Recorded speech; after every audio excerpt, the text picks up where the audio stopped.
Hello everyone, my name is Delilah Muthia. I'm from London School of Public Relations, Jakarta. I'm in class PR 211C. And now I'm at sixth semester. And how are you guys? I hope you're all doing good in the middle of this pandemic. Stay safe and stay at home. And today I'm gonna explain it to you guys about what is PR and about basically about PR in PR program and PR program, of course. And without any further ado, let's get into it. First, I'm gonna explain it to you guys about what is PR. PR is about reputation of what you do, what you say, and what others say about you. It is about planned and sustained effort to establish and maintain goodwill. And what is PR? In conclusion, PR for me, I think, is about creating mutual understanding between your organization and your public. That's why I think PR role is very important because it is to bridging the information from your company and explain it and deliver it to the public.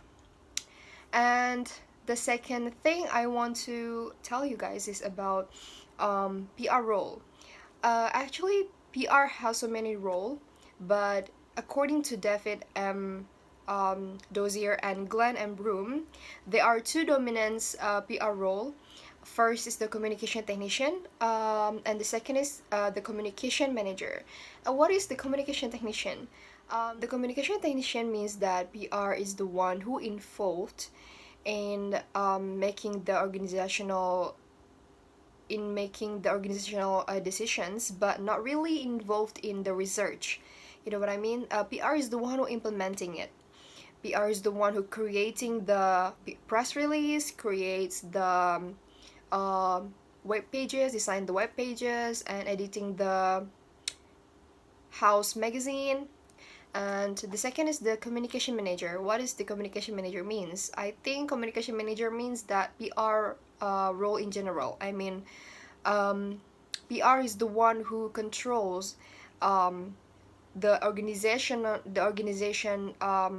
communication flow, so that they PR can deliver it to the public. PR is the one who bridging the communication between their organization and delivering it to their public. And as I said before, PR is about creating mutual understanding between the organization and its public, and I think that what communication manager means. And the next thing I want to explain to you guys is about types of PR activities. First, projects, and second is programs, and the last is campaign. There are three types of PR activities. Projects. First, projects is a communication set activities that is aimed to achieve several goals. It is a short time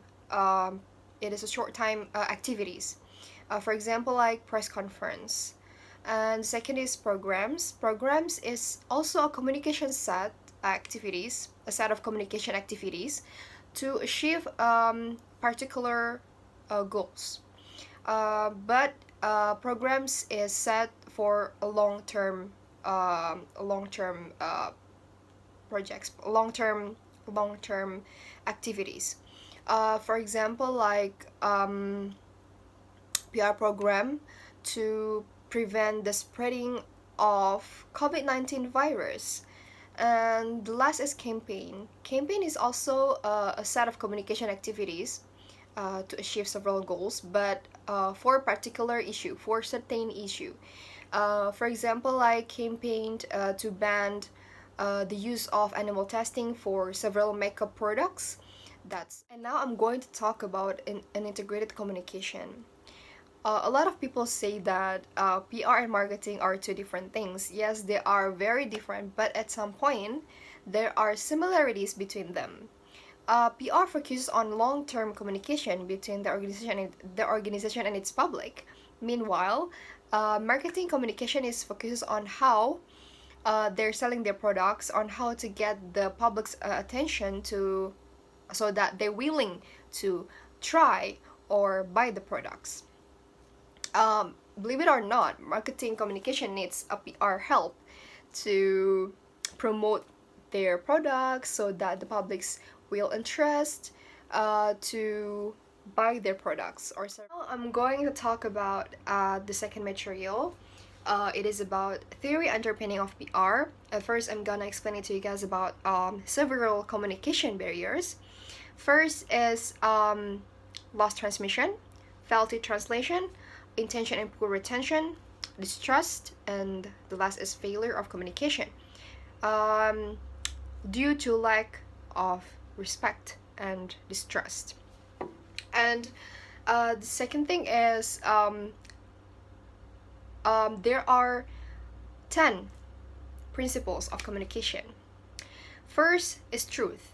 What is truth means that a PR should telling the truth to the public, whatever it is. They should telling the truth so that public will trust them and they can gain a positive image. And second is fundamentality. What is fundamentality? Fundamentality means that PR should be able to handle their crisis, their current issue. And the third is comprehensiveness, means that a PR should tell the whole story to the public. They cannot hiding it. They should be telling the truth, telling the whole story to the public so that the public will know what is their current stage, current crisis or situation that they faced. The fourth is relevance, means that PR. What a PR talking? What you talk and what you do is basically should be relevant. And the fifth is clarity, means that you should deliver your message in clear language. You should clarify your message in understandable language so that the public will understand you, what you mean. Next is timeline. Timeline means that PR should providing the time of the information to the public. When the crisis is start to occur, when the crisis start to be handled, when the crisis is over. The seventh is consistency, means that PR should be consistent in what they do and in what they say. And the eighth is accessibility, means that all of them, not only PR can access the information but also the public. And the next is responsiveness to feedback, means that PR should be gain a response to the public. There should be two-way communication, not only one, so that the PR knew about what public's response, what public want, and what is the circumstances that they're facing. And the last is care. Of course, means that PR should be response and should be respect in what the public want, what the public do to their organization, and also what the public. I'm going to talk about the third material, which developing a communication plan strategy. First, I'm going to talk about the 8 elements of PR program plan. First is situation analysis. It is about the background of your program. You should explain what is the background of your program. What are you gonna do? And the second is objectives. The purpose of your program, the objectives of your program. And the third is audience. You should know your audience. Actually, you can divide it into the demography or psychography. Also geography. Actually, you can divide it into 3 kind of audience. And then the fourth is strategy. You should know your strategy of your program. You can explain it. And then the 5th is tactics. You should deliberate it more detail your strategy in the tactics. 7th is timeline and budget. And last is evaluation. In evaluation, you can evaluate your PR program, your work, whether it is success or. I'm going to talk about the fourth material, which is the introduction to PR research and evaluation. There are two types of PR research. First is qualitative. Qualitative is a kind of research that more that's more description, like the data is based on an opinion of the public. You can use a primary research or secondary research to gain the data of this research. And the second is quantitative. Quantitative means that the data is based on the numbers or statistics. Moving to the fifth material, which is planning your PR program. There are 8 steps of planning your PR program.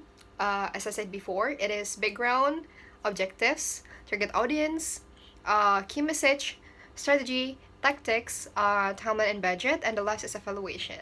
And finally, now we're at the last material, which is 6th material. It's about situation analysis. There are 3 elements of situation analysis, which are analyzing the environment, analyzing the organization, and the last is analyzing the stakeholder. First, I'm going to talk about analyzing the environment. What is it? Analyzing the environment. You can use the PAST analysis to analyze your environment.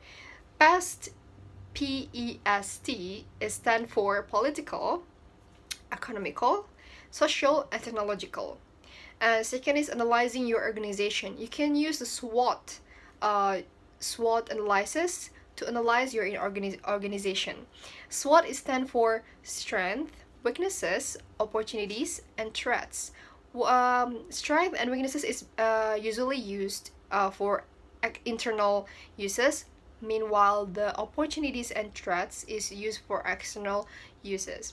The last is analyzing your stakeholder. Means that we should know what is the current situation about our stakeholder, what is the current status or current circumstances that we face, so we know how to handle it. I think that's all for me today. I hope you guys can receive it good. Thank you for watching this video. I hope I can see you all guys in campus soon. Stay safe and stay at home. Bye!